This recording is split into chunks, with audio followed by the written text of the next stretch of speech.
ইসরায়েলে একের পর এক ক্ষেপণাস্ত্র নিক্ষেপ ইরানের। তেল আবিব সহ বিভিন্ন শহরে ব্যাপক ক্ষয়ক্ষতি, আমিরাত ও কুয়েতেও ড্রোন হামলা। তেহরানের অস্ত্র উৎপাদন কেন্দ্রে ইসরায়েল ও যুক্তরাষ্ট্রের হামলা। দ্রুতই যুদ্ধ শেষ করার ইঙ্গিত ট্রাম্পের। সক্ষমতা হারিয়ে এখন আর হুমকি নয় ইরান, জাতির উদ্দেশ্যে দেয়া ভাষণে বললেন মার্কিন president. And we are going to finish the job, and we're going to finish it very fast. We're getting very close.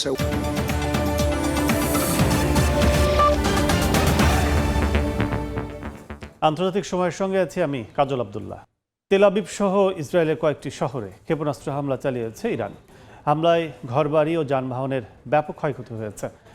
Kuwait ও সংযুক্ত আরব আমিরাতেও মার্কিন স্থাপনা লক্ষ্যবস্তু করে আইআরজিসি। অন্যদিকে তেহরানে বিমান হামলা চালিয়েছে নেতানিয়াহু বাহিনী। দেশটির অন্তত 15টি গুরুত্বপূর্ণ অস্ত্র উৎপাদন কেন্দ্রকে লক্ষ্যবস্তু করার দাবি করেছে আইডিএফ।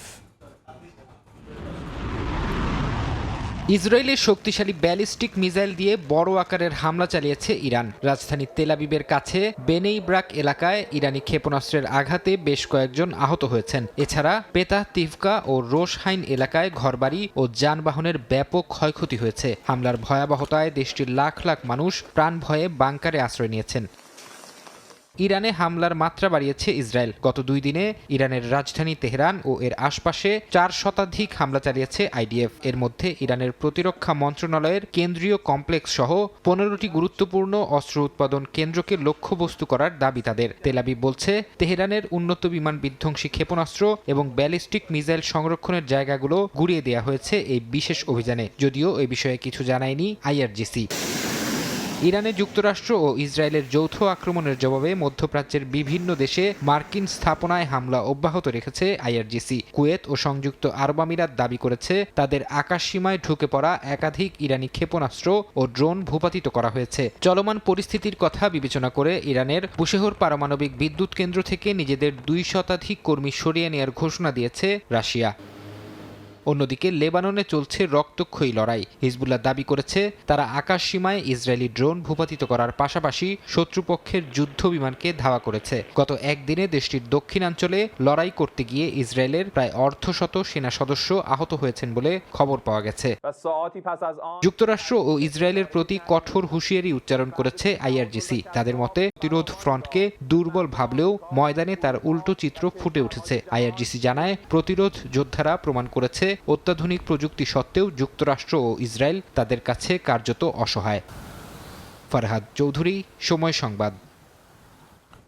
এদিকে মার্কিন প্রেসিডেন্ট ডোনাল্ড ট্রাম্প জানিয়েছেন ইরানের সাথে যুদ্ধ সমাপ্তির পথে। ইরান যুদ্ধ নিয়ে প্রথমবারের মতো জাতির উদ্দেশ্যে দেয়া ভাষণে ট্রাম্প দাবি করেন মার্কিনরা এখন নিরাপদ। ইরান যুক্তরাষ্ট্র ও বিশ্বকে আর হুমকি দেওয়ার সক্ষমতা হারিয়েছে বলেও দাবি করেন ট্রাম্প। ইরানের বর্তমান প্রশাসন ব্যবস্থাকে সম্পূর্ণ নস্যাৎ করে দেওয়া হয়েছে উল্লেখ করে ট্রাম্প আরও জানান, আর 2-3 সপ্তাহ চলবে যুদ্ধ। যুক্তরাষ্ট্র থেকে হাসানুজ্জামান সাকির রিপোর্ট। স্থানীয় সময় বুধবার রাতে ইরান ইস্যুতে প্রথমবারের মতো জাতির উদ্দেশ্যে ভাষণ দেন মার্কিন প্রেসিডেন্ট ডোনাল্ড ট্রাম্প। বহুল প্রতীক্ষিত ভাষণে ট্রাম্প মার্কিন জনগণকে আশ্বস্ত করেন ইরান যুদ্ধ সমাপ্তির পথে। বলেন, যুক্তরাষ্ট্র ও বিশ্বকে নিরাপদ রাখতেই ইরানের শাসন ব্যবস্থাকে ধ্বংস করে দেয়া হয়েছে। সুনির্দিষ্টভাবে আর মাত্র 32 দিন পর ইরান কারোর জন্য হুমকি হতে পারবে না বলে দাবি করেন তিনি। প্রেসিডেন্ট ট্রাম্প তার ভাষণে ইরানের সাথে যুক্তরাষ্ট্র ও ইসরায়েলের যুদ্ধের সর্বশেষ পরিস্থিতির বর্ণনা দেন। জানান, ইরানের নৌ বিমান বাহিনী পুরোপুরি শেষ, মিসাইল সহ হামলার সক্ষমতাও কমে এসেছে। এদিকে এক সাক্ষাৎকারে ন্যাটোর আবারও সমালোচনা করেন মার্কিন প্রেসিডেন্ট। এই যুদ্ধে ন্যাটোর সামরিক সহায়তাকে নিষ্ক্রিয় ও দুর্বল হিসেবে অভিহিত করে ট্রাম্প জানান, তিনি যুক্তরাষ্ট্রকে ন্যাটো জোট থেকে প্রত্যাহার করে নেয়ার বিষয়টি বিবেচনা করতে পারেন। এর আগে দিনের শুরুতে ট্রাম্প বলেছিলেন, ইরান যুক্তরাষ্ট্রের কাছে যুদ্ধবিরতির অনুরোধ জানিয়েছিল, তবে ইরান সরকার সেই দাবি অস্বীকার করেছে। হাসানুজ্জামান সাকি, সময় সংবাদ, যুক্তরাষ্ট্র। এর আগে হরমুজ প্রণালীর নিরাপত্তা নিয়ে মিত্র দেশগুলোর উপরে দায় চাপান মার্কিন প্রেসিডেন্ট ডোনাল্ড ট্রাম্প। জাপান ও ফ্রান্সের মতো দেশগুলোকে এই রুটের পাহারার দায়িত্ব নেয়ার আহ্বান জানিয়ে তিনি বলেন, যুক্তরাষ্ট্র আর একা এই ঝুঁকি নেবে না। ইরানে যুক্তরাষ্ট্র ও ইসরায়েলি আগ্রাসনের মধ্যে মার্কিন জনগণের উদ্দেশ্যে খোলা চিঠি দিয়েছেন ইরানের প্রেসিডেন্ট মাসুদ পেজেশকিয়ান। লেবানন ইস্যুতে ইসরায়েলকে সরাসরি আলোচনা টেবিলে বসার আহ্বান জানিয়েছে ইউরোপের 15টি দেশের পররাষ্ট্রমন্ত্রী। কৌশলগতভাবে গুরুত্বপূর্ণ হরমুজ প্রণালীর নিরাপত্তা দিতে আর একা ঝুঁকি নিতে রাজি নন মার্কিন প্রেসিডেন্ট ডোনাল্ড ট্রাম্প। হোয়াইট হাউসে এক অনুষ্ঠানে তিনি বলেন, জাপান, ফ্রান্স ও চীনের মতো দেশগুলোর উচিত এই প্রণালী পাহারা দেওয়ার দায়িত্ব নেওয়া। ট্রাম্প আরও দাবি করেন, তিনি চাইলে খুব সহজেই ইরানের তেল দখল করে নিতে পারতেন। তবে মার্কিন জনগণের ইচ্ছার প্রতি সম্মান জানিয়ে তিনি আপাতত সেনাদের বাড়িতে ফিরিয়ে আনতেই বেশি আগ্রহী। They can have one terrorist there with a machine gun someplace, and they'll say, oh, it's not totally clean, So let them do it. Let France do it. They get a lot of oil from the Strait. Let the European countries do it. Let South Korea, who is not helpful to us, by the way. ইরানে যুক্তরাষ্ট্র ও Israeli আগ্রাসনের মধ্যে মার্কিন জনগণের উদ্দেশ্যে খোলা চিঠি দিয়েছেন ইরানের প্রেসিডেন্ট মাসুদ পেজেশকিয়ান। তিনি লিখেন, আধুনিক ইতিহাসে ইরান কখনোই আগ্রাসন, সম্প্রসারণ, উপনিবেশবাদ বা আধিপত্য বিস্তারের পথ বেছে নেয়নি। তবে যারা ইরানকে আক্রমণ করেছে তাদের অত্যন্ত দৃঢ়তা ও সাহসিকতার সঙ্গে প্রতিহত করেছে। ইরানকে নিরাপত্তা হুমকি হিসেবে উপস্থাপনের তীব্র বিরোধিতা করেছেন পেজেশকিয়ান। এর পেছনে বহিরাগত স্বার্থ কাজ করছে বলে দাবি তার। চিঠিতে তিনি লিখেন, তেহরানকে নিরাপত্তা হুমকি হিসেবে দেখানোর প্রচেষ্টা মূলত অস্ত্র ব্যবসা টিকিয়ে রাখার একটি ষড়যন্ত্র। পেজেশকিয়ান মার্কিন নাগরিকদের প্রতি অনুরোধ করেন, তারা যেন ইরানকে মিডিয়ার চোখে না দেখে, বরং ইরানি অভিবাসীদের সাফল্য দিয়ে বিচার করেন। মার্কিন ইসরায়েলি আগ্রাসনে ক্ষতিগ্রস্ত দেশ পুনর্গঠনে ইরানের নাগরিকদের ঐক্যবদ্ধ হওয়ার আহ্বান জানিয়েছেন দেশটির সর্বোচ্চ নেতা মুস্তফা খামেনি। এক বার্তায় তিনি বলেন, শত্রুপক্ষ কেবল মানুষের ওপর নয়, বরং এদেশের মাটি ও প্রকৃতির ওপরও বর্বরোচিত আঘাত হেনেছে। প্রতিটি ধ্বংসস্তূপকে সমৃদ্ধিতে রূপান্তরের মাধ্যমে দেশের উজ্জ্বল ভবিষ্যৎ নিশ্চিত করতে হবে বলে জানান তিনি। অন্যদিকে লেবানন ইস্যুতে ইসরায়েলকে সরাসরি আলোচনার টেবিলে বসার আহ্বান জানিয়েছে ইউরোপের 15টি দেশের পররাষ্ট্রমন্ত্রীরা। এক যৌথ বিবৃতিতে তারা বলেন, কূটনীতিই হতে হবে একমাত্র পথ। এছাড়া ইন্দোনেশীয় শান্তিরক্ষীদের নিহতের ঘটনায় নিন্দা জানিয়ে তারা জাতিসংঘ শান্তিরক্ষী বাহিনীর ওপর হামলা বন্ধের আহ্বান জানান। মধ্যপ্রাচ্যে যুদ্ধবিরতির দাবি আরও জোরালো করেছেন ফরাসি প্রেসিডেন্ট ইমানুয়েল ম্যাখো। জাপান সফরকালে তিনি কৌশলগতভাবে গুরুত্বপূর্ণ হরমুজ প্রণালীতে বাণিজ্যিক জাহাজের অবাধ চলাচল নিশ্চিত করার উপর গুরুত্ব দেন। ফরহাদ চৌধুরী, সময় সংবাদ। নিজেদের তেল নিজেরা সংগ্রহ করো, মার্কিন প্রেসিডেন্ট ডোনাল্ড ট্রাম্পের এমন মন্তব্যে বিশ্বজুড়ে শুরু হয়েছে তীব্র প্রতিক্রিয়া। আন্তর্জাতিক গণমাধ্যমের বিশ্লেষণে তার এই মন্তব্যকে দায় এড়ানোর কৌশল হিসেবে দেখা হচ্ছে। ইউরোপীয় মিত্ররা নতুন কৌশলগত দূরত্ব তৈরির সূচনা হিসেবে ব্যাখ্যা করছে। বিশ্লেষকরা বলছেন, হরমুজ প্রণালী জ্বালানি সংকটের পাশাপাশি পশ্চিমা জোটের অভ্যন্তরীণ বিভাজনের প্রতীক হয়ে উঠছে। হরমুজ প্রণালী ঘিরে উত্তেজনার মাঝেই মিত্রদের ওপর ক্ষুব্ধ মার্কিন প্রেসিডেন্ট ডোনাল্ড ট্রাম্প। নিজেদেরই তেলের ব্যবস্থা করতে বলায় বিশ্বজুড়ে বাড়ছে কূটনৈতিক অস্বস্তি। যুক্তরাজ্য সহ পশ্চিমা জোটে তৈরি হয়েছে বিরূপ প্রতিক্রিয়া। প্রশ্ন উঠছে নেতৃত্ব ও সমন্বয় নিয়ে। বিভিন্ন দেশের গণমাধ্যমে ট্রাম্পের বক্তব্যকে দেখা হচ্ছে উস্কানি, দায় এড়ানো এবং অস্থিতিশীলতার প্রতিফলন হিসেবে। যুক্তরাজ্যের সংবাদ মাধ্যম মেট্রো বলছে, ট্রাম্পকে এমন নেতা হিসেবে দেখানো হয়েছে যিনি নিজের সংকট শুরু করে এখন দায়িত্ব মিত্রদের দিকে ঠেলে দিচ্ছেন। ডেইলি মেল বলছে, এই মন্তব্যে ব্রিটিশ প্রধানমন্ত্রী কিয়ার স্টারমার পরিকল্পনাহীন অবস্থায় পড়ে গেছেন। অন্যদিকে ডেইলি মিরর আরও সরাসরি ট্রাম্পকে নিয়ন্ত্রণহীন আখ্যা দিয়ে বলছে, ইরান বিরোধী তার বিশৃঙ্খল যুদ্ধই হরমুজ প্রণালী বন্ধের মূল কারণ। কূটনৈতিক অস্বস্তি সামাল দিতে রাজ পরিবারকেও সামনে আনার ইঙ্গিত দিয়েছে আই পেপার। তাদের শিরোনাম, শতবর্ষী সম্পর্ক বাঁচাতে রাজাকে পাঠানো হচ্ছে মিশনে। ট্রাম্পের মন্তব্যের পরপরই আসন্ন রাষ্ট্রীয় সফরের ঘোষণা এসেছে সম্পর্ক বাঁচানোর কৌশল হিসেবে। এদিকে দ্য গার্ডিয়ান বলছে, এটি সক্রিয় একটি ইউরোপীয় প্রতিরোধের ইঙ্গিত। তাদের রিপোর্ট অনুযায়ী ফ্রান্স ইসরায়েলি অস্ত্রবাহী বিমানকে আকাশপথ ব্যবহার করতে দেয়নি, আর ইতালি শেষ মুহূর্তে মার্কিন বোমারু বিমান অবতরণের অনুমতি প্রত্যাখ্যান করেছে। তাই বলা যায়, ইউরোপ সরাসরি সামরিক সহায়তা না দিয়ে নিজেদের অবস্থান স্পষ্ট করছে, যেটা ট্রাম্পের মন্তব্যের প্রতি নীরব প্রতিরোধ হিসেবেই দেখা হচ্ছে। নাদিম মারজান, সময় সংবাদ। ইরান যুদ্ধে পশ্চিমা মিত্রদের সহযোগিতা না পেয়ে ক্ষুব্ধ মার্কিন প্রেসিডেন্ট ডোনাল্ড ট্রাম্প। ইরানে মার্কিন ইসরায়েলি হামলায় সরাসরি সহায়তা করতে অস্বীকৃতি জানানোয় এরই মধ্যে ফ্রান্স, ইতালি ও স্পেনের কড়া সমালোচনা করেছেন তিনি। ন্যাটোভুক্ত দেশগুলোকে ভীরু আখ্যা দিয়ে প্রয়োজনে আকাশসীমা ও ঘাঁটি ব্যবহারের অনুমতি ছাড়াই ব্যবস্থা নেওয়ার হুঁশিয়ারি দিয়েছেন। এমন পরিস্থিতিতে পশ্চিমা মিত্রদের সঙ্গে মার্কিন প্রেসিডেন্টের দূরত্ব বাড়তে পারে বলে মনে করছেন বিশ্লেষকরা। ইরানের সামরিক অভিযান চালাতে গিয়ে ইউরোপীয় মিত্রদের কাছ থেকে প্রত্যাশিত সহযোগিতা না পেয়ে চটেছেন ডোনাল্ড ট্রাম্প। বিভিন্ন আন্তর্জাতিক গণমাধ্যম জানায়, ন্যাটোর প্রভাবশালী দেশগুলো মার্কিন ইসরায়েলি কর্মকাণ্ডের বিরুদ্ধে অবস্থান নিয়েছে। দীর্ঘদিনের মিত্রদের ভীরু বলে সম্বোধন করেছেন ট্রাম্প। তার দাবি, সংকটের সময়ে এই দেশগুলো নিজেদের গুটিয়ে নিয়ে বিশ্বাসঘাতকতা করছে। সবচেয়ে বড় বাধা হয়ে দাঁড়িয়েছে ফ্রান্স, যারা ইসরায়েলগামী মার্কিন যুদ্ধবিমানকে নিজেদের আকাশসীমা ব্যবহার করতে দেয়নি। ট্রাম্পের অভিযোগ, সামরিক রসদ নিয়ে যাওয়া বিমানগুলোকে পথ ঘুরিয়ে নিতে বাধ্য করেছে ফরাসি প্রশাসন। তবে দেশটির সরকার জানিয়েছে, সংঘাত শুরুর পর থেকেই তারা বিদ্যমান নীতির সঙ্গে সামঞ্জস্য রেখে সিদ্ধান্ত নিচ্ছে। এই ঘটনায় ক্ষুব্ধ হয়ে ইসরায়েল ঘোষণা দিয়েছে, তারা ফ্রান্স থেকে সব ধরনের প্রতিরক্ষা সরঞ্জাম কেনা বন্ধ করে দেবে। সহযোগিতা না করার তালিকায় নাম লিখিয়েছে ইতালি ও স্পেন। সিসিলির সিগোনেলা বিমান ঘাঁটিতে মার্কিন বোমারু বিমান অবতরণের অনুমতি দেয়নি ইতালি, যা ওয়াশিংটনের সঙ্গে রোমের দূরত্ব বাড়িয়ে দিয়েছে। অন্যদিকে স্পেনের প্রধানমন্ত্রী পেদ্রো সানচেজ মার্কিন ইসরায়েলি হামলার কড়া সমালোচনা করে নিজেদের আকাশসীমা পুরোপুরি বন্ধ রাখার সিদ্ধান্তে অটল রয়েছেন। দেশটির প্রতিরক্ষা মন্ত্রী সাফ জানিয়েছেন, কোনো নির্দিষ্ট দেশের স্বার্থে নয়, কেবল ন্যাটোর সম্মিলিত রক্ষায় ঘাঁটি ব্যবহার করা যাবে।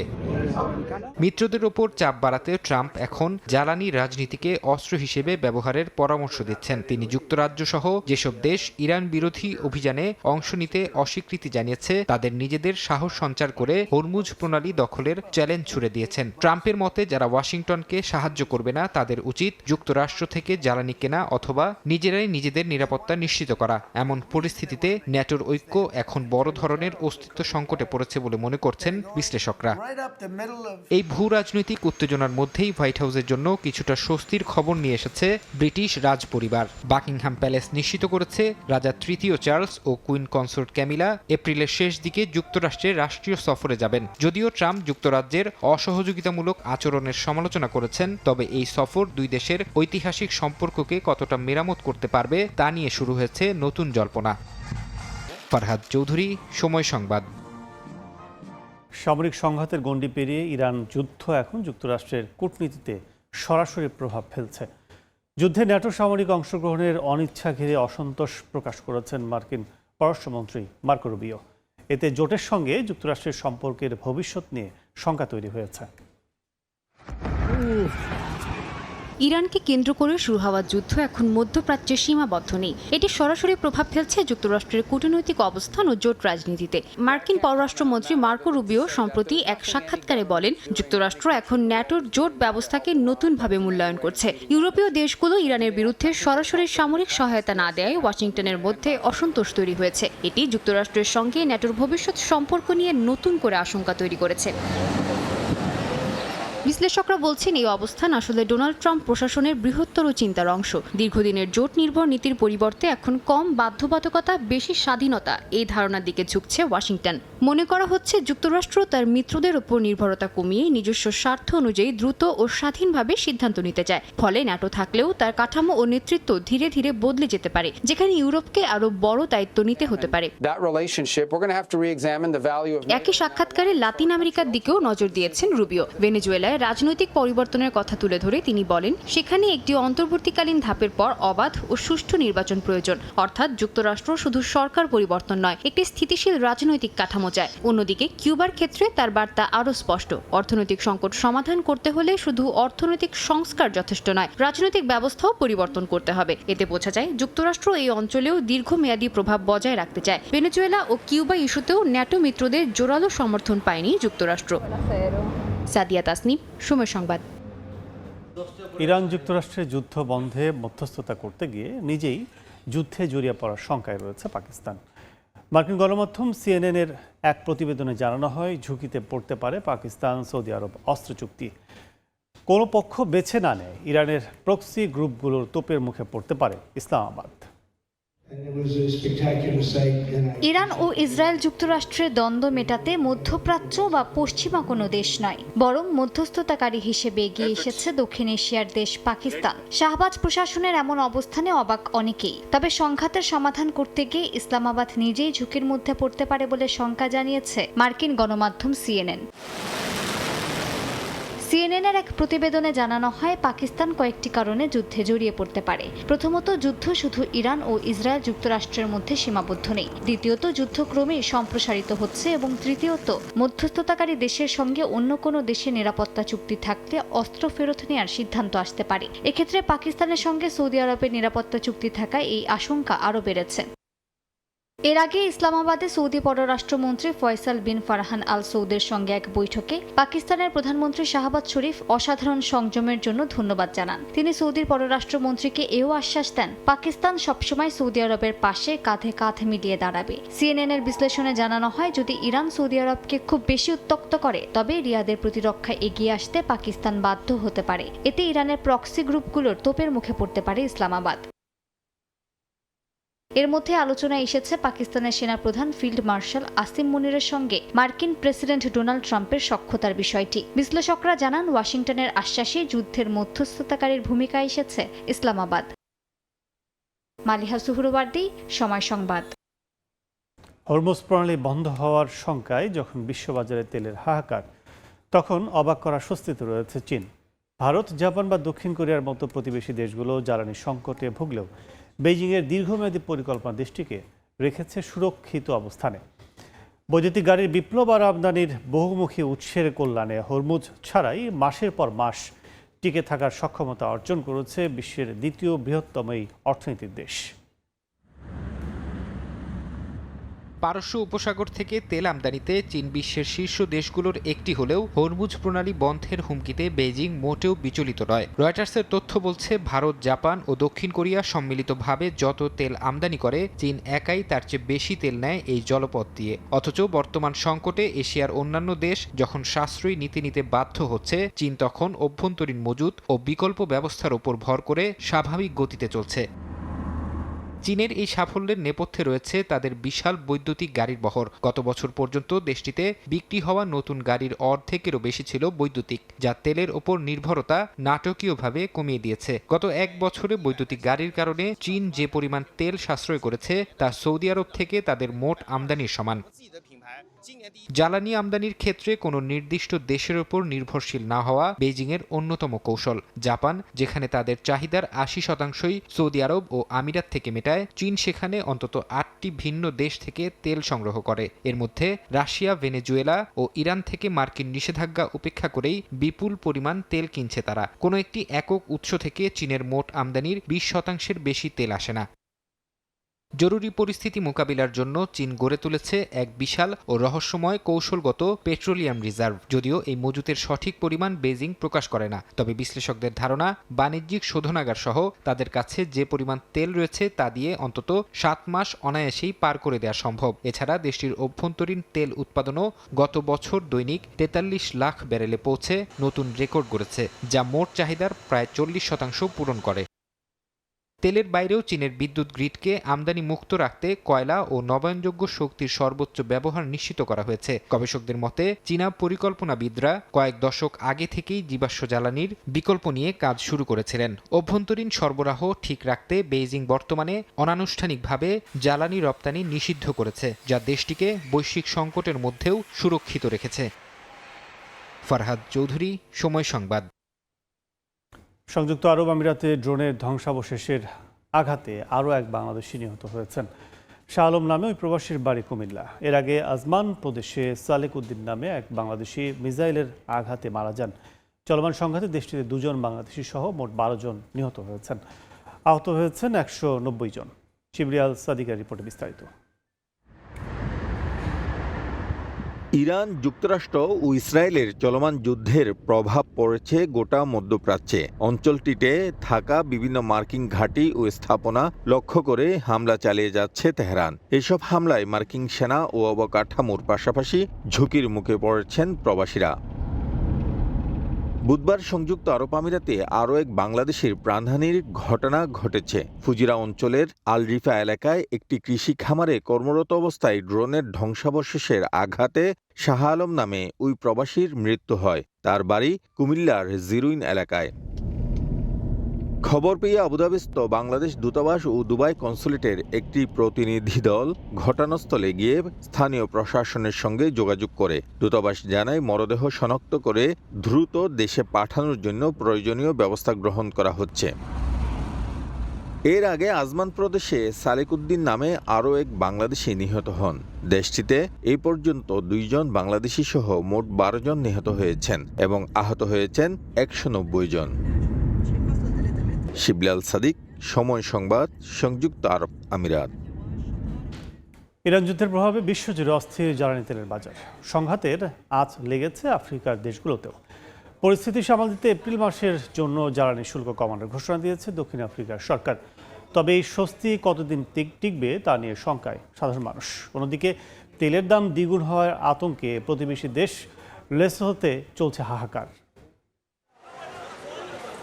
দক্ষিণ আফ্রিকার জোহেন্সবার্গের ফিলিং স্টেশনগুলোতে গাড়ির দীর্ঘ সারি। ইরান যুদ্ধের প্রভাবে বিশ্ববাজারে তেলের দাম লাফিয়ে বাড়ায় বড় সংকটে পড়েছে দেশটি। চাপ সামলাতে ট্রেড ইউনিয়ন ও ব্যবসায়ী সংগঠনের দাবির মুখে 1 মাসের জন্য জ্বালানি শুল্ক কমানোর ঘোষণা দিয়েছে সরকার। এতে সরকারের রাজস্ব হারাবে প্রায় 600 কোটি র্যান্ড। এই স্বস্তি আমাকে খুব একটা আশ্বস্ত করছে না। এটা কতদিন স্থায়ী হবে? হয়তো কিছুদিনের জন্য দাম খুব একটা বাড়বে না, কিন্তু এরপর যখন 1 লাফে 2, 3 বা 5 র্যান্ড বেড়ে যাবে তখন কি হবে? আমি স্বস্তির চেয়ে বেশি উদ্বেগের মধ্যে আছি।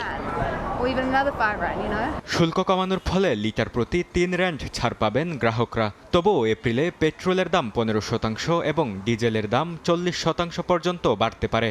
এমন পরিস্থিতিতে চরম উৎকণ্ঠায় দিন কাটছে পরিবহন শ্রমিক ও সাধারণ চালকদের। আশা করছি সরকার যেমনটা বলেছে তেলের দাম খুব বেশি বাড়বে না। যদিও সামান্য বাড়ে তবে হয়তো টিকে থাকা সম্ভব হবে, কিন্তু আপাতত আমরা খুবই দুশ্চিন্তার মধ্যে আছি। তবে বিশেষজ্ঞরা বলছেন বৈশ্বিক সংকটে সরকারের এমন পদক্ষেপ নতুন নয়। এর আগে 2022 সালে ইউক্রেন যুদ্ধের সময়ও একই পথে হেঁটেছিল প্রশাসন, যা সংকটকালে সাধারণ মানুষের প্রত্যাশা বাড়িয়ে দেয়। স্বভাবতই সাধারণ মানুষের মনে একটি প্রত্যাশা তৈরি হয়েছে যে সংঘাত যদি আরো বাড়ে তবে সরকার আবারও কোনো না কোনো ব্যবস্থা নেবে। 2022 সালে ইউক্রেনের যুদ্ধের সময়ও শুল্ক কমানো হয়েছিল, যার পুনরাবৃত্তি এখন আমরা দেখছি। সীমান্তের উপারে লেসোথোর রাজধানী মাসেরুতে চিত্রটা আরও ভয়াবহ। এপ্রিলে কেরোসিনের দাম দ্বিগুণ হতে পারে এমন গুজবে ডিলার পয়েন্টগুলোতে ভিড় করছে শত শত মানুষ। শেষ সম্বলটুকু দিয়ে তারা সংগ্রহ করার চেষ্টা করছেন রান্নার জ্বালানি। আমরা কেরোসিনের জন্য লাইনে দাঁড়িয়েছি। শুনেছি আজ রাত থেকেই দাম 100% বাড়বে, তাই পকেটে যা আছে তা দিয়েই শেষবার সস্তায় জ্বালানিটুকু কিনে রাখতে যাচ্ছি। মধ্যপ্রাচ্যের সংঘাত দীর্ঘস্থায়ী হলে মে এবং জুন মাসেও শুল্ক ছাড়ের মেয়াদ বাড়ানোর ইঙ্গিত দিয়েছে দক্ষিণ আফ্রিকা। তবে আমদানি নির্ভর দেশগুলোর জন্য বিশ্ববাজারের এই অস্থিরতা কত বড় অর্থনৈতিক ধস নামাবে তা নিয়ে এখন মূল উদ্বেগ। বরকতুল্লাহ, সময় সংবাদ। আন্তর্জাতিক সময় আরও থাকছে। জন্মসূত্রে মার্কিন নাগরিকত্ব বাতিল ইস্যুতে বিপাকে ট্রাম্প। প্রেসিডেন্টের নির্বাহী আদেশ সুপ্রিম কোর্টে প্রশ্নবিদ্ধ। হোয়াইট হাউসে তীব্র সমালোচনায় বিচারকরা।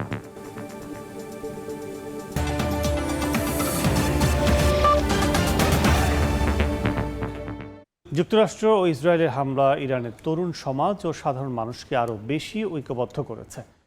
তেহরানের রেজিম চেঞ্জের পরিকল্পনা ব্যর্থ হওয়ার পাশাপাশি দেশটির নেতৃত্বের চেইন অটুট রয়েছে। এদিকে বিশ্ববাজারে অস্থিরতার দায়ভার নিয়ে ট্রাম্প ও নেতানিয়াহু চরম বিপাকে পড়েছেন বলে মনে করছেন বিশ্লেষকরা। ইরানি শাসন ব্যবস্থার পতন অথবা দেশের ভেতরে বড় ধরনের বিদ্রোহ সৃষ্টির লক্ষ্যে তেহরানে হামলা শুরু করে যুক্তরাষ্ট্র ও ইসরায়েল। কিন্তু গত কয়েকদিনের চিত্র বলছে ভিন্ন কথা। ইতিহাসের পৃষ্ঠা প্রমাণ করে যে বাইরের শত্রুর আঘাত সবসময় একটি জাতিকে ভেতরের বিভেদ ভুলিয়ে ঐক্যবদ্ধ করে। ইরানেও তার ব্যতিক্রম হয়নি। ইরানের যে তরুণরা কিছুদিন আগে সংস্কারের দাবিতে রাজপথে সরব ছিল, নিজ দেশে বিদেশি হামলার পর তারা এখন দেশের পতাকা হাতে সংহতি জানাচ্ছে। ট্রাম্প প্রশাসন আশা করেছিল এই হামলায় রেজিম চেঞ্জ বা শাসক পরিবর্তন ত্বরান্বিত হবে, কিন্তু বাস্তবে দেখা যাচ্ছে ইরানিদের মাঝে জাতীয়তাবাদী চেতনা আগের চেয়ে কয়েক গুণ বেশি শক্তিশালী হয়েছে। বেনিয়ামিন নেতানিয়াহু এই হামলাকে নিজের রাজনৈতিক রক্ষা কবচ হিসেবে ব্যবহার করতে চেয়েছিলেন। অন্যদিকে ডোনাল্ড ট্রাম্প চেয়েছিলেন শক্তি প্রদর্শন করে তেহরানকে নতজানু করতে, কিন্তু সমরবিদরা বলছেন কৌশলগত লক্ষ্য অর্জনে তারা ব্যর্থ। ইরানের সামরিক অবকাঠামো ক্ষতিগ্রস্ত হলেও তাদের যে কমান্ড অ্যান্ড কন্ট্রোল বা নেতৃত্বের চেইন তা এখনো অটুট আছে। ফলে শাসক পরিবর্তনের যে স্বপ্ন হোয়াইট হাউস দেখেছিল তা এখনো আকাশকুসুম কল্পনাই বলা যায়। এদিকে মধ্যপ্রাচ্যের তেল ও গ্যাস সরবরাহে বিঘ্ন ঘটায় বিশ্ববাজারে যে অস্থিরতা তৈরি হয়েছে তার দায়ভার ট্রাম্প ও নেতানিয়াহুর ঘাড়েই পড়ছে। বিশ্লেষকরা বলছেন বোমা মেরে হয়তো স্থাপনা ধ্বংস করা যায়, কিন্তু একটি জাতির আদর্শ বা দৃঢ় মনোবল গুড়িয়ে দেওয়া যায় না। দেশের মানুষের এমন দৃঢ় ঐক্যে ইরান এখন আরও বেশি রক্ষণাত্মক এবং আক্রমণাত্মক হয়ে ওঠার সুযোগ পেয়েছে। শেখ সাদি মারজান, সময় সংবাদ। গাজার 11 শিশুর ভাগ্যে না ছিল মায়ের কোলে ঘুম, না ছিল বাবার ছায়া। যুদ্ধের বিভীষিকায় জন্ম নেয় সেই শিশুদের পরিবার ছাড়াই পাঠিয়ে দেওয়া হয়েছিল মিশরে। জাতিসংঘের উদ্যোগে অবশেষে সেই 11টি শিশু গাজায় নিজেদের পরিবারের কাছে ফিরে এসেছে। যুদ্ধ কেড়ে নিয়েছিল জন্মের মুহূর্তে মায়ের স্পর্শ, বাবার পরিচয়, নিজের মাটির গন্ধ। 2 বছর পর সেই হারানো বন্ধন ফিরে পেল গাজার 11 শিশু। ফিরে এলো পরিবারে। গাজার মানবেতর পরিস্থিতির মধ্যেও এই পুনর্মিলন যেন মানবিক আশার এক বিরল আলো। 2023 সালে ইসরায়েলি আগ্রাসনের জেরে আল শিফা হাসপাতাল থেকে সরিয়ে নেওয়া হয়েছিল 29টি অপরিণত শিশুকে। সীমান্ত বন্ধ থাকায় মায়ের কোলে নয়, ইনকিউবেটরে করে তাদের পাঠানো হয় মিশরে। সঙ্গে ছিল শুধু চিকিৎসক দল। জন্মের পর থেকেই পরিবার ছাড়া এই শিশুদের জীবন শুরু হয়েছিল যুদ্ধের ভয়াবহ বাস্তবতায়। 2 বছর পর জাতিসংঘের উদ্যোগে অবশেষে 11 শিশু গাজায় নিজেদের পরিবারের কাছে ফিরে এসেছে। সেই পুনর্মিলনের মুহূর্ত ছিল কান্না, আবেগ আর বিস্ময়ের মিশেল। কিন্তু এই ফিরে পাওয়ার আনন্দের মাঝেও রয়ে গেছে গভীর ক্ষত। এই শিশুদের বেশিরভাগই জানে না তার মা বাবাকে, চেনে না নিজের পরিবার। যুদ্ধ কেড়ে নিয়েছে পরিবারের অনেক সদস্যকে। এই 11 শিশুর গল্প শুধু পুনর্মিলনের নয়, বরং যুদ্ধের নির্মমতার প্রতিচ্ছবি। চিকিৎসকদের ভাষায় অনেক নবজাতক প্রয়োজনীয় চিকিৎসা না পেয়ে প্রাণ হারিয়েছে। ধ্বংসস্তূপে পরিণত স্বাস্থ্য ব্যবস্থা এখনও টিকে থাকার লড়াই করছে। তবু এই 11টি শিশুর ফিরে আসা যেন প্রমাণ করে সব হারিয়েও মানবিক সম্পর্কের শক্তি কখনো নিঃশেষ হয় না। মালিহা সুহরওয়ার্দী, সময় সংবাদ। রুশ অধিকৃত ক্রিমিয়ার রাশিয়ার সামরিক বিমান বিধ্বস্ত হয়ে অন্তত 29 জন নিহত হয়েছেন। বিষয়টি নিশ্চিত করে রুশ প্রতিরক্ষা মন্ত্রণালয় জানিয়েছে, স্থানীয় সময় মঙ্গলবার সন্ধ্যার দিকে কৃষ্ণ সাগরের কাছে নিয়মিত মহড়ার অংশ হিসেবে টহল দিচ্ছিল সামরিক বিমানটি। তবে সন্ধ্যা 6টার দিকে নিয়ন্ত্রণ কক্ষের সঙ্গে বিমানটির যোগাযোগ বিচ্ছিন্ন হয়ে যায়। পরে বিধ্বস্তের খবর পাওয়া যায়। অ্যান্টনল্ড 26 মডেলের বিমানটিতে 23 জন যাত্রী ও 6 জন ক্রু ছিলেন। তাদের কেউই বেঁচে নেই বলে জানা গেছে। যান্ত্রিক ত্রুটির কারণে বিমানটি বিধ্বস্ত হয়েছে বলে নিশ্চিত করেছে কর্তৃপক্ষ। এর পেছনে ইউক্রেনের কোনো হাত নেই বলেও জানানো হয়। আন্তর্জাতিক সময় আরও থাকছে। 53 বছর পর চাঁদে নাসার আর্টেমিস 2 মিশন। 4 নভোচারী নিয়ে মহাকাশযানের ঐতিহাসিক যাত্রা। 10 দিনের অভিযানে চারপাশ প্রদক্ষিণ করে ফিরবেন পৃথিবীতে। তুরস্ক উপকূলে অভিবাসন প্রত্যাশী বাহী নৌকা ডুবে অন্তত 18 জনের মৃত্যু হয়েছে। স্থানীয় সময় বুধবার অবৈধভাবে ইউরোপে প্রবেশের চেষ্টার সময় এই দুর্ঘটনা ঘটে। কোস্টগার্ডের ধাওয়ার কারণেই তুরস্কের একটি জনপ্রিয় পর্যটন কেন্দ্রের কাছাকাছি গিয়ে ডুবে যায় নৌকাটি। দ্রুত উদ্ধার অভিযান শুরু করা হয়। 21 জনকে জীবিত উদ্ধার করে কর্তৃপক্ষ, তবে তারা কোন দেশের নাগরিক তা এখনও জানা যায়নি। প্রতি বছর গ্রিক আইল্যান্ডের এই রুট ব্যবহার করে মধ্যপ্রাচ্য, আফ্রিকা ও এশিয়ার বহু মানুষ ইউরোপে প্রবেশের চেষ্টা করে। এবার জন্মসূত্রে মার্কিন নাগরিকত্ব বাতিল সংক্রান্ত প্রেসিডেন্ট ডোনাল্ড ট্রাম্পের নির্বাহী আদেশ প্রশ্নবিদ্ধ হল সুপ্রিম কোর্টে। বুধবার আদালতে মার্কিন প্রেসিডেন্টের নজিরবিহীন উপস্থিতিতে হোয়াইট হাউসের তীব্র সমালোচনা করেন সুপ্রিম কোর্টের বিচারকরা। এ সময় রক্ষণশীল বিচারকরাও প্রেসিডেন্ট ট্রাম্পের সিদ্ধান্তের বিরোধিতা করেন। এ সংক্রান্ত সুপ্রিম কোর্টের চূড়ান্ত রায় আসবে জুনে। যুক্তরাষ্ট্র থেকে হাসমুজ্জামান সাকির রিপোর্টে বিস্তারিত। being here and please. আসামি হয়ে বহুবার আদালতে হাজির হয়েছেন ডোনাল্ড ট্রাম্প। এবার গড়লেন আরেক নজিরবিহীন দৃষ্টান্ত। কোনো ক্ষমতাসীন প্রেসিডেন্টের এমনভাবে আদালতে উপস্থিত থাকার ঘটনা এটি প্রথম। বুধবার জন্মসূত্রে নাগরিকত্ব সংক্রান্ত প্রেসিডেন্টের নির্বাহী আদেশ বাতিল করে নিম্ন আদালতের দেয়া রায়ের বিরুদ্ধে আপিলের শুনানিতে সুপ্রিম কোর্টে উপস্থিত হন ট্রাম্প। এ সময় বিচারকরা জন্মসূত্রে নাগরিকত্ব বিষয়ক ট্রাম্পের আদেশের ব্যাপারে সংশয় প্রকাশ করেন। সুপ্রিম কোর্টে 90 মিনিট ধরে চলে আপিলের শুনানি। প্রায় পুরোটা সময় উপস্থিত থেকে আদালতের কার্যক্রম পর্যবেক্ষণ করেন ট্রাম্প। এ সময় জন্মসূত্রে নাগরিকত্ব বাতিল বিষয়ে সরকারি আইনজীবী বলেন, চতুর্দশ সংশোধনী পাশ হওয়ার পর থেকে যুক্তরাষ্ট্রের মানুষ এখন এক নতুন পৃথিবীতে বাস করছে। ট্রাম্প প্রশাসনের এমন যুক্তির জবাবে প্রধান বিচারপতি জন রবার্টস পাল্টা প্রশ্ন ছুড়ে দেন, সংবিধান আগের মতোই রয়েছে। রক্ষণশীল দুই বিচারপতিও উদারপন্থী বিচারপতিদের সাথে কণ্ঠ মিলিয়ে ট্রাম্পের মূল যুক্তিগুলোকে তীব্রভাবে প্রশ্নবিদ্ধ করেছেন। এদিকে মৌখিক শুনানিতে অংশ নেয়ার পর আবারও জন্মসূত্রে নাগরিকত্বের তীব্র সমালোচনা করেছেন প্রেসিডেন্ট ডোনাল্ড ট্রাম্প। নিজের সোশ্যাল মিডিয়া প্ল্যাটফর্ম ট্রুথ সোশ্যালে তিনি বলেন, যুক্তরাষ্ট্রই বিশ্বের একমাত্র দেশ যারা জন্মসূত্রে নাগরিকত্ব প্রদানে বোকার মতো একটি কাজ করে যাচ্ছে। যদিও বিশেষজ্ঞরা বলছেন ট্রাম্প ভিত্তিহীন দাবিরই পুনরাবৃত্তি করছেন, কেননা বিশ্বের প্রায় 30টি দেশে জন্মসূত্রে নাগরিকত্বের বিধান চালু আছে। মার্কিন সংবিধানের 14তম সংশোধনী অনুযায়ী নির্দিষ্ট কিছু ব্যতিক্রম ছাড়া যুক্তরাষ্ট্রের মাটিতে জন্ম নেয়া সবাই নাগরিকত্ব পেয়ে থাকেন। ট্রাম্পের নির্বাহী আদেশ রয়েছে, জন্ম নেয়া কোনো শিশুর বাবা মা কেউই যদি যুক্তরাষ্ট্রের নাগরিক বা স্থায়ীভাবে বসবাসের যোগ্য না হন, তাহলে সেই সব শিশুকে নাগরিক হিসেবে স্বীকৃতি দেয়া হবে না। যুক্তরাষ্ট্রে প্রতি বছর 36 লাখ শিশুর জন্ম হয়। ট্রাম্পের নতুন নীতি কার্যকর হলে প্রতিটি শিশুর বাবা মায়ের ইমিগ্রেশন স্ট্যাটাস যাচাই করতে হবে, যা প্রশাসনিকভাবে একটি জটিল কাজ বলছেন বিশেষজ্ঞরা। আগামী জুনে জন্মসূত্রে নাগরিকত্ব বাতিলের চূড়ান্ত রায় দেয়া হতে পারে সুপ্রিম কোর্টে। হাসানুজ্জামান সাকি, সময় সংবাদ, যুক্তরাষ্ট্র। ভারতের পশ্চিমবঙ্গ বিধানসভা নির্বাচনকে সামনে রেখে উত্তপ্ত হয়ে উঠেছে রাজনীতির মাঠ। রাজ্যের প্রশাসনিক কেন্দ্র নবান্ন নিয়ন্ত্রণে রাখতে মরিয়া তৃণমূল আর ক্ষমতা ছিনিয়ে নিতে জোর চেষ্টা চালাচ্ছে বিজেপি। বাম কংগ্রেসের শক্ত অবস্থানের মাঝে উত্তর 24 পরগনার বাগদা থেকে শুরু করে কলকাতার ভবানীপুর পর্যন্ত ছড়িয়ে পড়েছে ভোটের উত্তাপ। বিস্তারিত জানাচ্ছেন সুব্রতা আচার্য, ছবি তুলেছেন বিশ্বজিৎ দাস। পশ্চিমবঙ্গের 294 আসনের মধ্যে ভারত বাংলাদেশ সীমান্ত লাগোয়া উত্তর 24 পরগনা জেলার বাগদা বিধানসভা কেন্দ্রটি এখন আলোচনার কেন্দ্রবিন্দুতে। এখানে রাজ্যের প্রধান দুই রাজনৈতিক শিবির বিজেপি ও তৃণমূল একই পরিবারের বৌদি ননদকে নির্বাচনী প্রার্থী করেছে। মতুয়া মহাসংঘের এই দুই প্রভাবশালী সদস্যের লড়াই এবারের নির্বাচনে ভিন্ন এক মাত্রাও যোগ করেছে। বিজেপির হয়ে মাঠে লড়ছেন কেন্দ্রীয় জাহাজ প্রতিমন্ত্রী শান্তনু ঠাকুরের স্ত্রী সোমা ঠাকুর। অন্যদিকে তৃণমূল কংগ্রেসের প্রার্থী হয়েছেন মমতা বালা ঠাকুরের কন্যা মধুপূর্ণা ঠাকুর। সম্পর্কে তারা বৌদি ও ননদ হলেও রাজনীতির ময়দানে একে অপরের প্রধান প্রতিদ্বন্দ্বী। ফরিদপুরের উরাকান্দি থেকে আসা বিপুল সংখ্যক মতুয়া ভোটারদের সমর্থন পেতে এই দুই প্রার্থীর ওপরই ভরসা রাখছে দলগুলো। ভোটের লড়াইয়ে দুই প্রতিদ্বন্দ্বী নিজেদের জয়ের ব্যাপারে শতভাগ আশাবাদী। দেখুন, লড়াইয়ের ময়দানে যে যার জায়গা থেকে সে লড়বে। আমি যেরকম ভারতীয় জনতা পার্টির একজন প্রার্থী হিসাবে মনোনীত হয়েছি, আমি আমার মতন লড়বো। আমি কারোর সাথে কারোর তুলনা করব না। আমি আমারটাকে নিয়ে ভাববো, কেননা আমার এখন যেহেতু আজকেই ডিক্লেয়ার হয়েছে, তো আমাকে ময়দানে নামতে হবে। আমি আমার মতন। পারিবারিক যেটা আমাদের সম্পর্ক আছে সেটা আলাদা, কিন্তু যখন ময়দানে আমরা যখন নেমেছি তখন আমরা লড়াইটা পুরো হাড্ডাহাড্ডি হবে। আমি সেই লড়াইটাই দেব যেভাবে আমি লড়াইটা রেখেছি।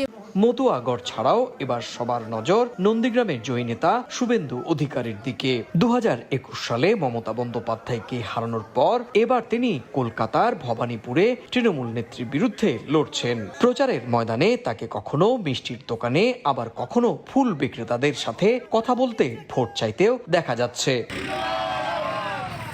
বিজেপি ও তৃণমূলের এই দ্বিমুখী লড়াইয়ের মাঝেই নিজেদের অস্তিত্ব জানান দিচ্ছে বাম ও কংগ্রেস। এবারের নির্বাচনে বড় ব্যবধানে, বিশেষ করে বহরমপুরের জনপ্রিয় নেতা অধীর চৌধুরী এবারের নির্বাচনে বড় ব্যবধানে জয়ের সম্ভাবনা দেখছেন।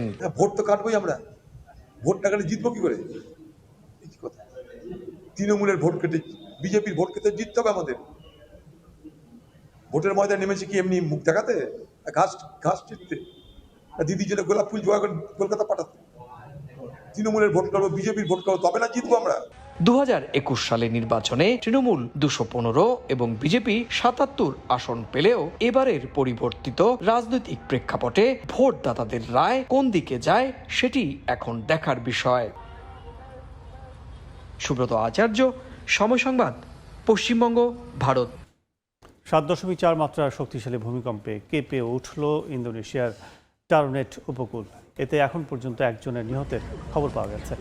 মার্কিন ভূতাত্ত্বিক জরিপ সংস্থা জানায়, ভূকম্পনটির উৎপত্তি স্থল ছিল ভূপৃষ্ঠ থেকে প্রায় 35 কিলোমিটার গভীর এবং কেন্দ্র ছিল টারনেট শহর থেকে প্রায় 120 কিলোমিটার দূরে। ক্ষতিগ্রস্ত হয়েছে বহু বাড়িঘর। ভূমিকম্পের পরপর ইন্দোনেশিয়া, ফিলিপিন্স ও মালয়েশিয়ার উপকূলে সুনামি সতর্কতা জারি করা হলেও 1 ঘন্টা পর তা প্রত্যাহার করে নেওয়া হয়।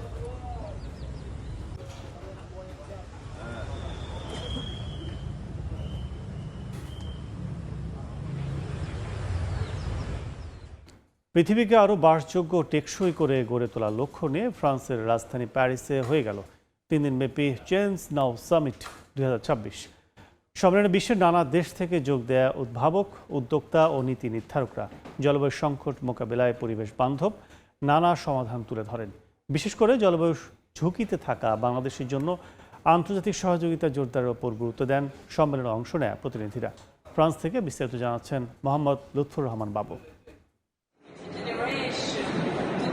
জলবায়ু সংকট, জ্বালানি নিরাপত্তা এবং টেকসই উন্নয়নের চ্যালেঞ্জ যখন বিশ্বজুড়ে তীব্র হচ্ছে, ঠিক তখনই প্যারিসে বসে এই আন্তর্জাতিক আয়োজন চেঞ্জ নাও সামিট 2026।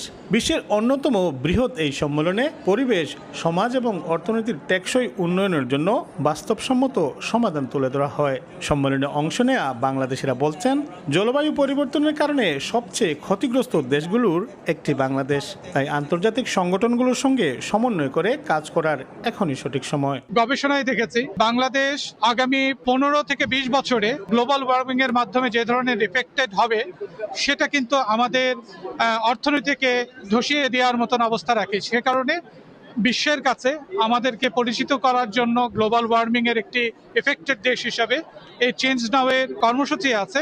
এমন অর্গানাইজেশনগুলোর সাথে বাংলাদেশের বিভিন্ন অর্গানাইজেশনগুলো একই সাথে কাজ করার মাধ্যমে এই পরিবেশ রক্ষার সারথি হতে পারে। 3 দিনের এই সম্মেলনে বিশ্বের বিভিন্ন প্রান্ত থেকে আসা উদ্যোক্তারা তাদের চমকপ্রদ সব উদ্ভাবনী উদ্যোগ প্রদর্শন করেন। থাইওয়ান থেকে আসা এক অংশগ্রহণকারী এমন একটি যন্ত্র দেখান যা রাস্তার পাশের খাল বা ডুবা থেকে পানির উপর ভাসমান ময়লা ও প্লাস্টিক সহজেই পরিষ্কার করতে পারে। এই যন্ত্রটি স্বয়ংক্রিয়ভাবে পানির উপরিভাগে ভেসে থাকা ময়লা ও আবর্জনা সংগ্রহ করতে পারে। বর্তমানে আমরা তাইওয়ানের নিউ তাইপে সিটির একটি মাছ ধরার বন্দরে সফলভাবে এই প্রযুক্তিটি ব্যবহার করেছি। পরিবেশ রক্ষায় উদ্ভাবনী চিন্তার বহিঃপ্রকাশ দেখা গেছে রিসাইক্লিং সেক্টরেও। ফেলে দেওয়া কাগজ পুনর্ব্যবহার করে পরিবেশ বান্ধব পোশাক তৈরির অভিনব ধারণা তুলে ধরেন আরেক তরুণ উদ্যোক্তা।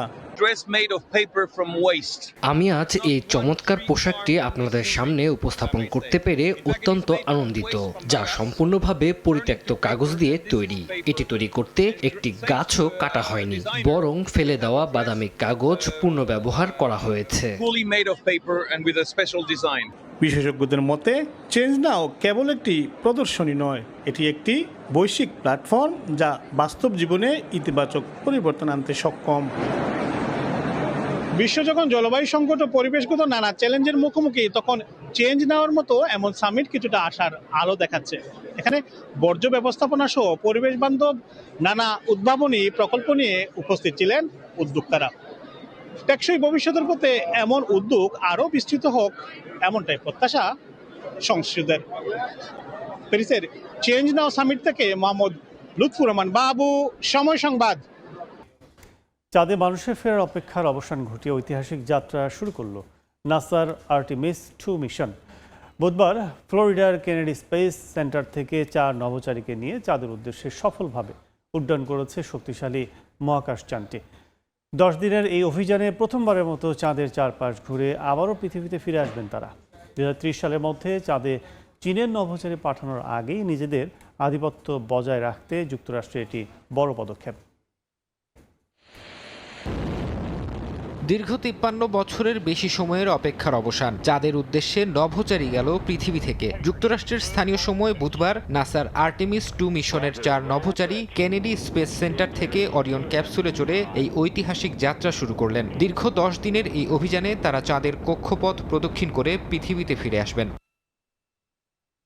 আর্টেমিস 2 মিশনের 10 দিনের যাত্রায় নভোচারীরা চাঁদকে কেন্দ্র করে প্রায় 10,300 কিলোমিটার দূর দিয়ে প্রদক্ষিণ করবেন। এটি হবে মানুষের তৈরি কোনো মহাকাশযানে পৃথিবীর বুক থেকে সবচেয়ে দূরবর্তী স্থানে যাওয়ার রেকর্ড। গত 3 বছর ধরে কঠোর প্রশিক্ষণের মাধ্যমে এই 4 নভোচারী মহাকাশযানের ম্যানুয়াল কন্ট্রোল এবং লাইফ সাপোর্ট সিস্টেম পরিচালনার দক্ষতা অর্জন করেছেন। এই মিশনের সফলতাই নির্ধারণ করবে 2028 সালে আর্টেমিস 4 মিশনে মানুষ আবারও চাঁদের মাটিতে পা রাখতে পারবে কিনা।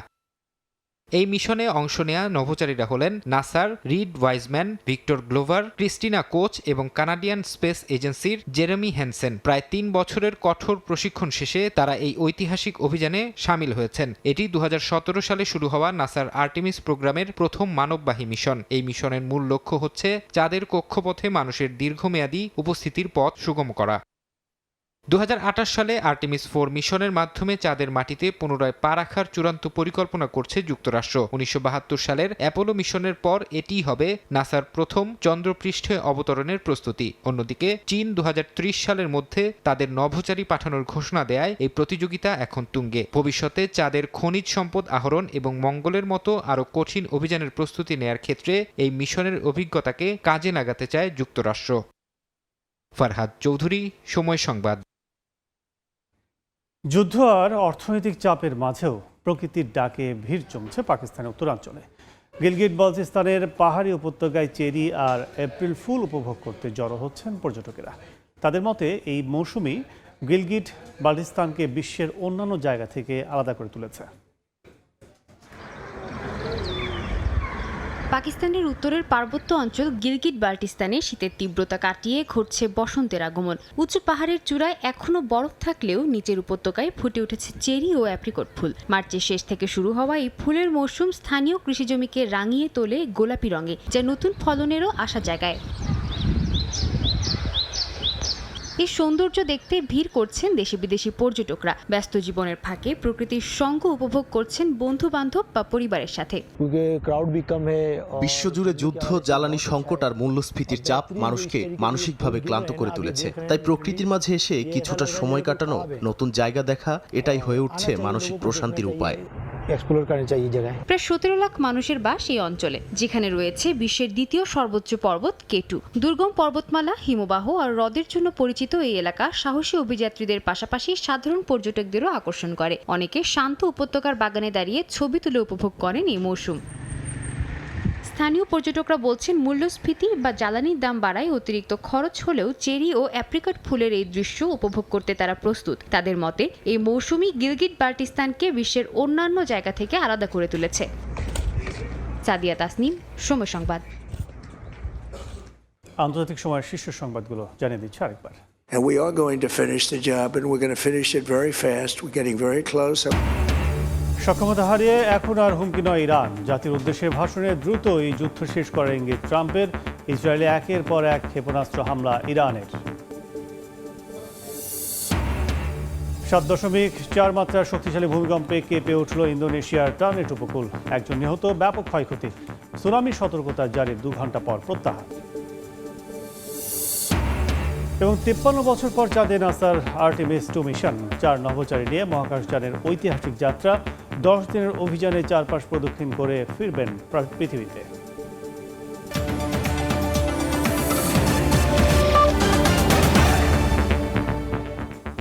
এই ছিল আন্তর্জাতিক সময়।